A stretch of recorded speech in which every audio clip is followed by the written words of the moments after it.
Okay. He's just preparing.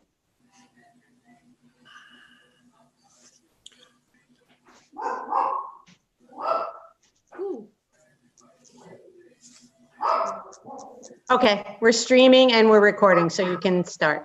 And I obviously will let them in if they come in. Okay.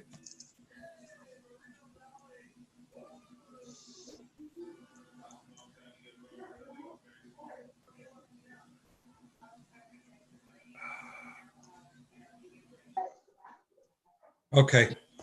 Good evening, ladies and gentlemen. Welcome to a regularly scheduled meeting of the Zoning Commission of the City of Danbury, November 24th, 2020. Let the record show we will begin with a roll call at 7. Mr. Almeida is absent. Ms. Fay Present. is here. Mr. Hawley Here. is here. Ms. Hylinski Here. is here. Mr. Jowdy Here. here. Mr. Kelly is absent. Mr. Mazzi Here. here. Mr. Melillo Here. is here. Mr. Henry Here. is here. Mr. Marchand Here. is here. Mr. Nejame is absent. We don't have to worry about proper rotation because we're going to seat Mr. Henry. Would you please sit in for Mr. Kelly? Yes. Mr. Marchand, please sit in for Mr. Almeida. Okay. Thank you. Also, let me mention that this is this meeting is being broadcast as a virtual meeting via Zoom. The meeting will operate exactly as it would if it was in the chambers, except it may at some points go a little bit slower. We will look to recognize speakers by hand and by the raise hand signal, visually by hand and by the raise hand signal that Ms. Calitro sees on her screen. All votes will be taken by roll call. This is also being broadcast live on YouTube, and the meetings were advertised properly on the website and with the town clerk.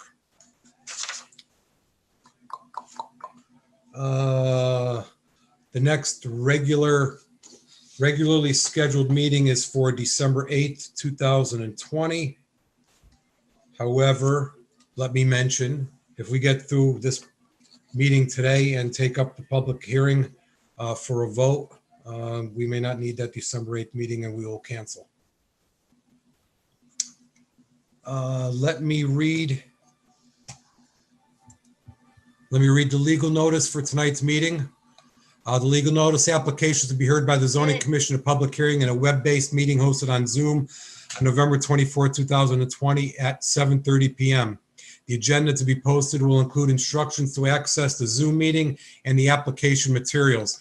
Public hearing pursuant to Executive Order number 7I, Section 19C. Notice is hereby given that the following petition will be heard. Petition of the City of Danbury by Sharon B. Calitro, Planning Director, to amend Sections 2B and 6A 5D of the zoning regulations, in parentheses, amend definition of continuing care facility and delete independent units in said facilities in the IL 40 zone.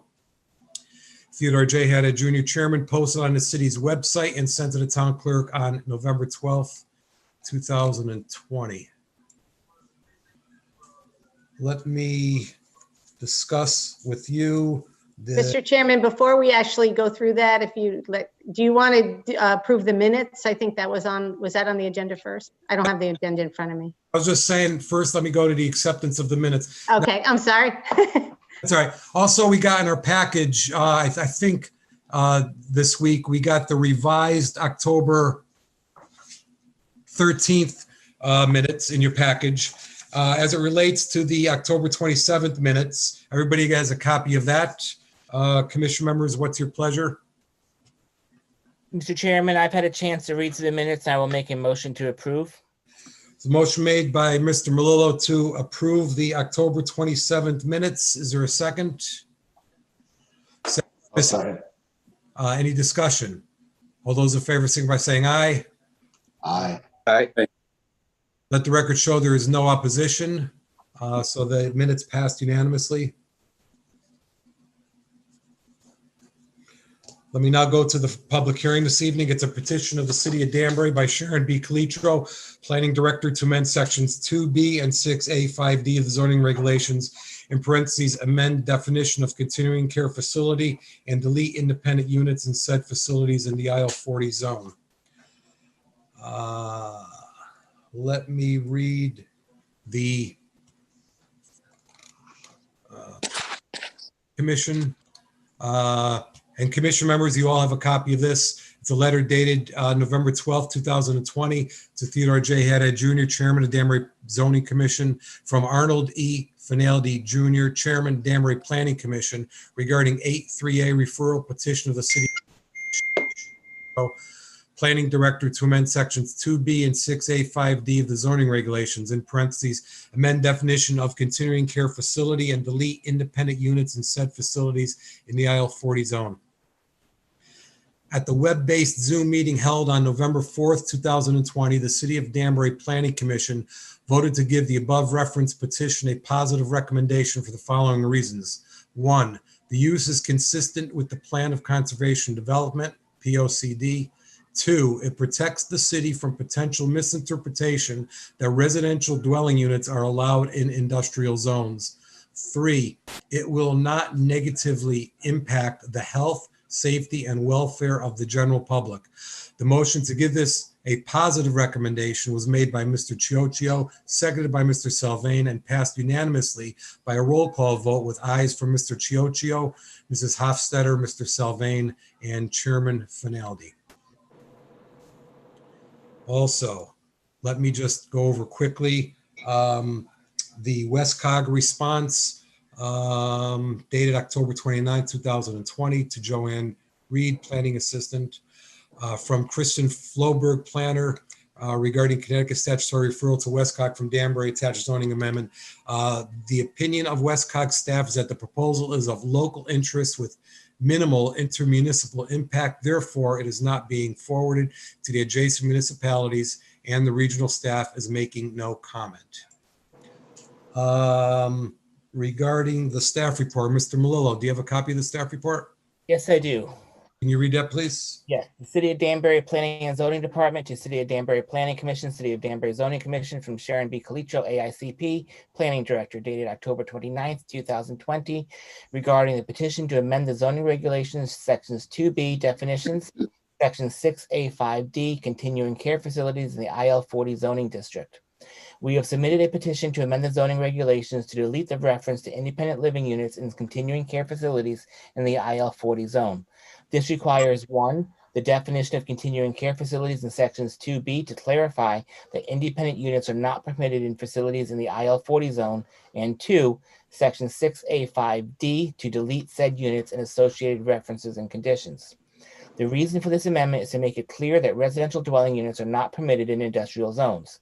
Neither congregate housing or a nursing home required components of a continuing care facility are considered dwelling units for the purpose of zoning. The existing definition of continuing care facility does provide that the facility may also include dwelling units for independent living with or without assistance. The addition of the words "except in the IL-40 zoning district" as proposed will make it clear that only the industrial zone dwelling units for independent living are not permitted. The amendment to section 6A 5D removes language and conditions associated with dwelling units for independent living from a continuing care facility use in the IL-40 zone.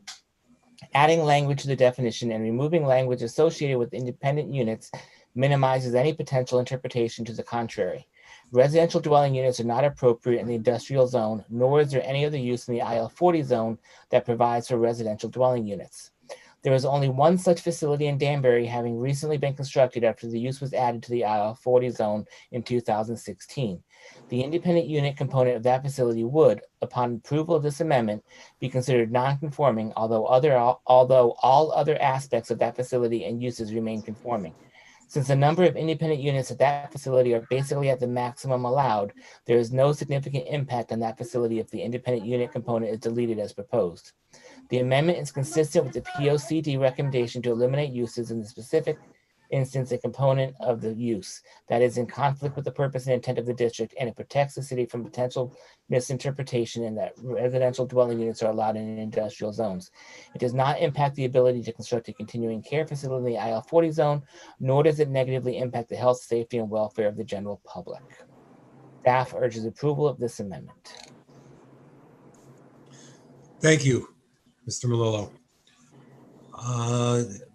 Anyone wishing to speak in favor of this petition? Ms. Calitro. Thank you, Chairman. For the record, I'm Sharon Calitro.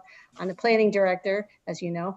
So we submitted this petition to amend the regulations to clarify that we don't believe that residential units are appropriate in the industrial zone, and that there can be no misinterpretation that that's what was meant. So to take a step back, a continuing care facility, which was added to this zone, but is also allowed in other zones, the definition of a continuing care facility requires a nursing home component and a congregate housing component. It also allows for independent units to be constructed. The use is still a continuing care facility, but in the way it's set up right now, both in the IL-40 zone and in the other zones, is that someone could, as they did on the Worcester Heights project, provide some independent units as part of a bigger facility. And so once we started to think about, oh my gosh, you know, we don't really want anybody to misinterpret that independent unit, which is in a big building that isn't a residential building, is the same as a single family dwelling. And we don't want to, we don't want anybody to interpret that means that we would allow a single family dwelling unit in an industrial zone. This is an industrial zone. Residential belongs in the residential zone. The definition of a dwelling unit in section 2 specifically excludes nursing home, living spaces, as well as congregate housing. So to just be consistent, we wanted to just make sure we could get rid of any potential for a misinterpretation or argument before a judge somewhere down the line that really an independent unit is like a single family unit. So that's why I brought this to you. I think it's important for that reason, and to differentiate that the industrial use zone is for predominantly industrial uses, and that residential uses belong in residential zones. We believe it's, again, consistent with the plan. We are clarifying and making amendments to something that we think someone could potentially misinterpret, and we're trying to avoid that and protect the city from that in the future.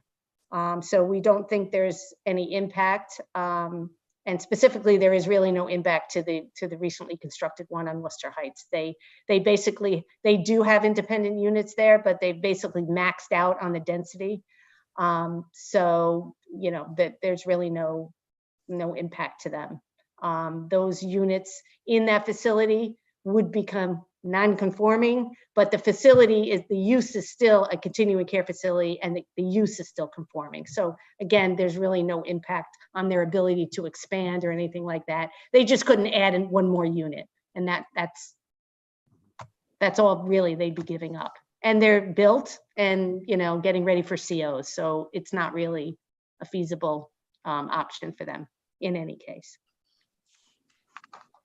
It could. Well, I'll take any questions if anybody has any, but that's the reason we've done it. We're just really trying to protect the city from somebody arguing that because an independent unit is allowed in that facility, that means independent units, aka residential standalone dwelling units, are allowed in an industrial zone. Thank you. Thank you. Commission members, any questions of Ms. Calitro? No, I don't see any hands, and I see everybody shaking their head no. I don't see any raised hands. No raised hands. Thank you. Thank you, Ms. I'm the moderator, the petitioner, and everything tonight. That's fine. Kidding. I'm just kidding. Anyone else wishing to speak in favor of this petition? Anyone else wishing to speak in favor of this petition? Anyone else wishing to speak in favor of this petition? Anyone wishing to speak in opposition to this petition? Anyone wishing to speak in opposition to this petition? Anyone wishing to speak in opposition to this petition? Ms. Calitro, anything that you may have forgotten about? I No. don't think so, Mr. Chairman. Thank you.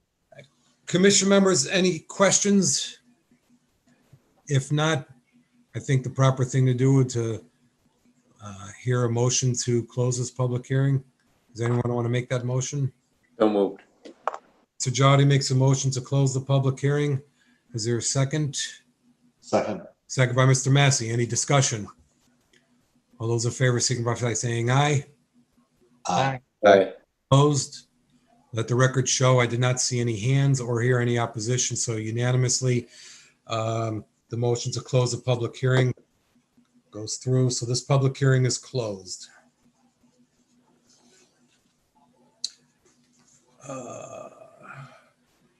Commission members, is there anyone wishing to entertain moving this into old business for discussion and possible action? Mr. Chairman, I'll make a motion to move this to item number 1 under old business for discussion and possible action. Commission members, there's a motion made by Mr. Melillo to move the petition to the City of Danbury that was just heard this evening to number 1 under old business for discussion and possible action. Is there a second? Second by Mr. Massey. Any discussion? All those in favor signify by saying aye. Aye. Those opposed? I did not hear any opposition or see opposition, so this will go to number 1 under old business for discussion of possible action. There are no continuations of any public hearings this evening. We do, however, under old business, have a petition for discussion of possible action, and that's a petition of the City of Danbury by Sharon B. Calitro, Planning Director, to amend sections 2B and 6A 5D of the zoning regulations, in parentheses, amend definition of continuing care facility and delete independent units in said facilities in the AL40 zone. The public hearing was open on November 24th. It was closed on November 24th. Commissioner. Mr. Chairman, Yes, Mr. Melillo. I would like to make a motion to approve this petition with the following reasons. First and foremost, it is consistent with the plan of conservation and development. Secondly, it eliminates a use that is in conflict with the purpose and intent of the district it's in. It protects, a third reason, it protects the city from potential misinterpretation that residential dwelling units are allowed in industrial zones. A fourth reason, it does not impact the ability to construct a continuing care facility in the IL40 zone. And then a fifth reason, it does not negatively impact the health, safety, and welfare of the city of Danbury. Thank you, Mr. Melillo. Commission members, there is a motion with reasons made by Mr. Melillo to approve the petition. Is there a second? Second. Second. Second by Mr. Jowdy. Any discussion? I don't see any discussion. I don't see any hands. I don't hear anything. Let me just go over it again. There's a motion made by Mr. Melillo with reasons to approve the petition. Second by Mr. Jowdy. Mr. Chairman? Yes, who's speaking? I'm sorry, this is Commissioner Melillo. Sure. If I could just, under comments, I would just like to put on the record, because this was a relatively recent, this is a change to a relatively recent amendment that was made back just a few years ago, that we're not questioning that the earlier decision was in conflict with the plan of conservation development. It's just that in light of potential issues that might be arise, this petition just makes further clarification to the regs and cleans them up any better. So therefore, I believe that's the intent of this petition. It's not to say that the zoning commission made a mistake a few years ago. It just cleans it up a little bit. Thank you, Mr. Melillo. I'm going to take a roll call. A yes is yes, a no is no. Mr. Melillo. Yes. Mr. Jowdy. Yes. Ms. Fay. Yes. Mr. Hawley. Yes. Mr. Mazzy. Yes. Mr. Henry. Yes. Mr. Marchand. Yes. Linsky. Unmute yourself, Angie. Oh, she's saying yes, but Yes, you're oh, on. she's trying. Hold on. Thumbs up. Give us the thumbs up. Yes, There Okay. you go. I have 4 Got it. grandchildren. I have to mute. And I will vote yes. 5, 6, 7, 8, 9. 9-0. That Thank you. petition is approved by roll call vote. Thank you. Thank you. Good pickup on that. Let's see. We do have, oops.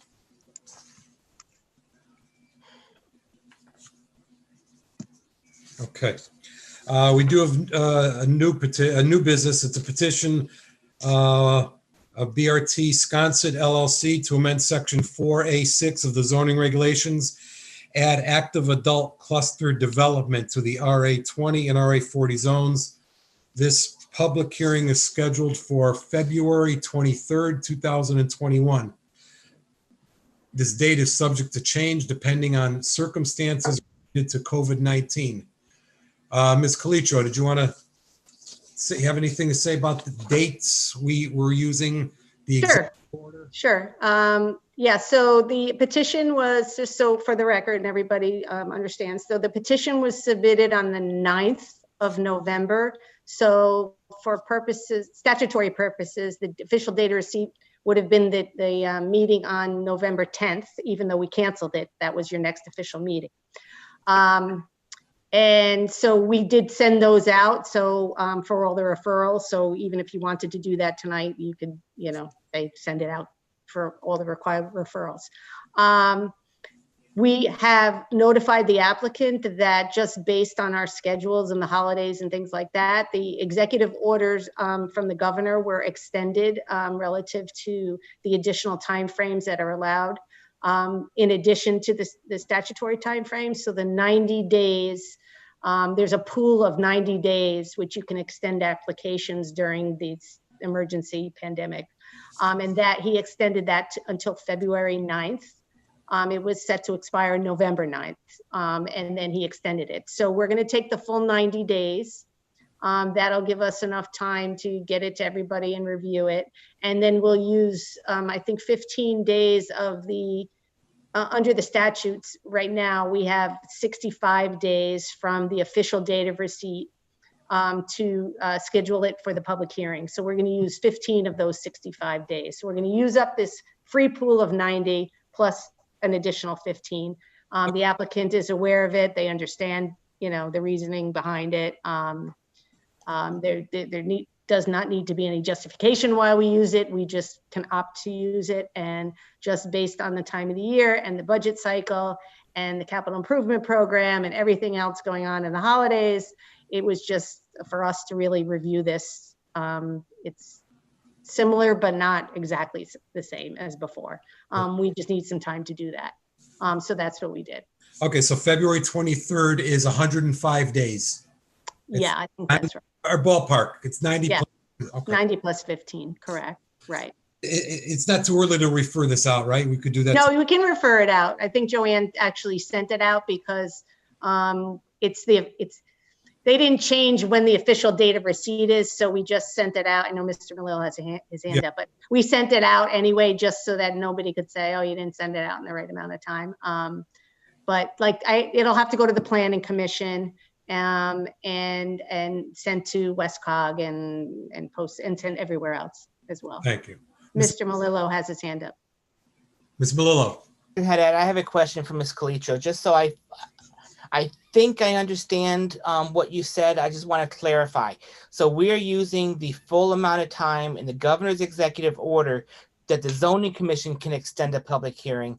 And then we are also using up 15 days of the applicant's time period that he would have to allow us to take action on the petition. Did I hear that correctly? Kind of. So we're using the free, it's not just for the zoning commission, it's all land use, so we're using the pool of 90 that are allowed under the executive order. And then the statutes allow any commission the requirement is you have to open the public hearing within 65 days. So we're using 2 weeks of the 65 days that if we didn't have an executive order, we could, still have. So we're using 2 weeks of that. It's not, they don't have to allow us to do that. That's just under the statutes.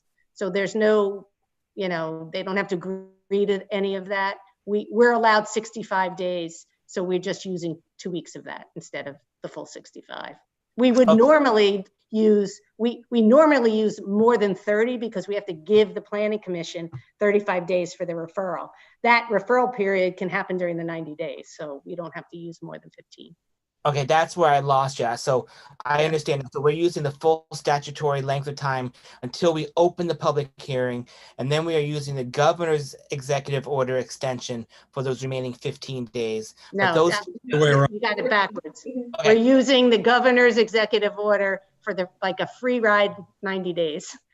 And then we're using 2 weeks of the 65 days okay, to keep under the statutes. still, but that's from our end to keep the public. That's because the applicant has, we always have, the applicant has a right to grant us an extension.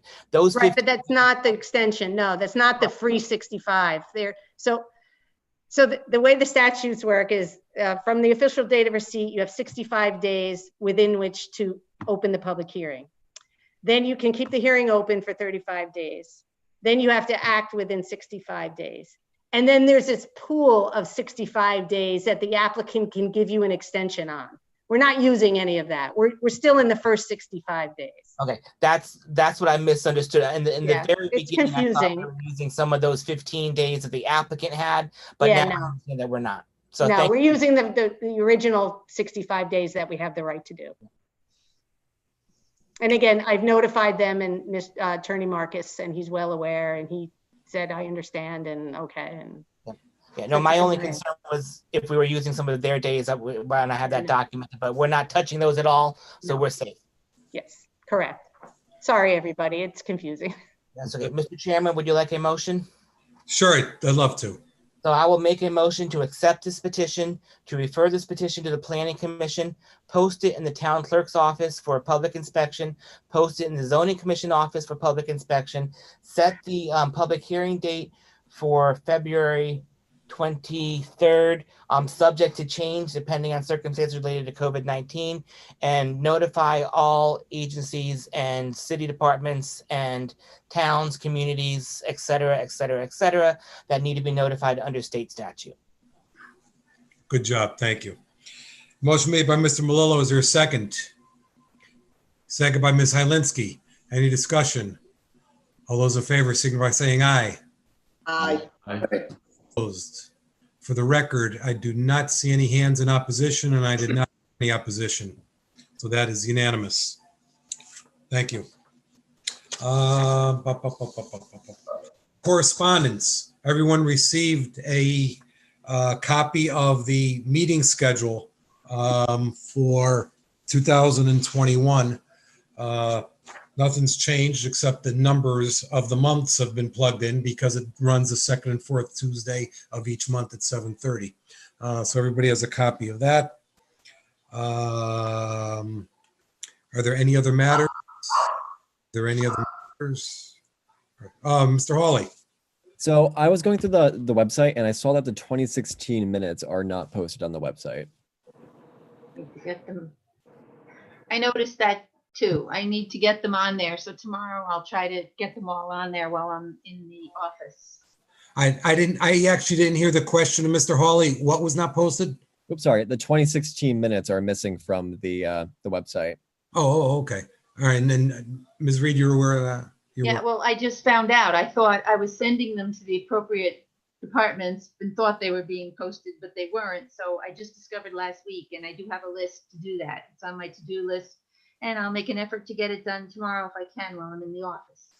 Thank you. Thank you.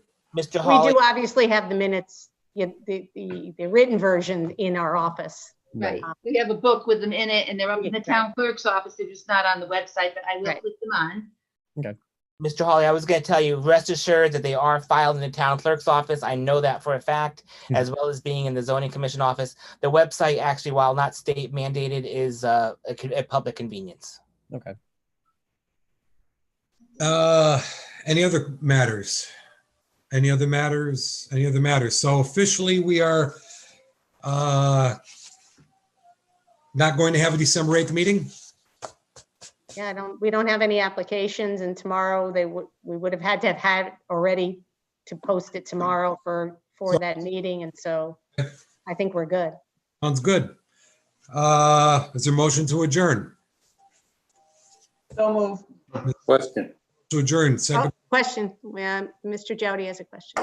oh, Mr. Jowdy. No December 8th meeting, so the next one will be the 22nd, and we probably won't have a meeting. No, we don't have it, no, we don't have a meeting scheduled for the 22nd. So we're all done. We wouldn't meet until January. Oh, Okay. so would be I appropriate. never schedule a second meeting in December for any of the commissions because nobody wants to come for a holiday. Right. So then it's appropriate to say Happy Thanksgiving, Merry Merry Christmas, Christmas. Happy New Year. and see you next year. Okay. Absolutely. Right. So did anyone? Okay, did you get a the motion? second on the motion? Yeah. And I thought Angie? Jowdy was seconding it, but he was asking a question. Is there a second on the motion to adjourn? I'll second. Mr. Okay. Thank you. All those in favor, signify by saying aye. Aye. All those opposed? Not hearing any opposition, unanimously,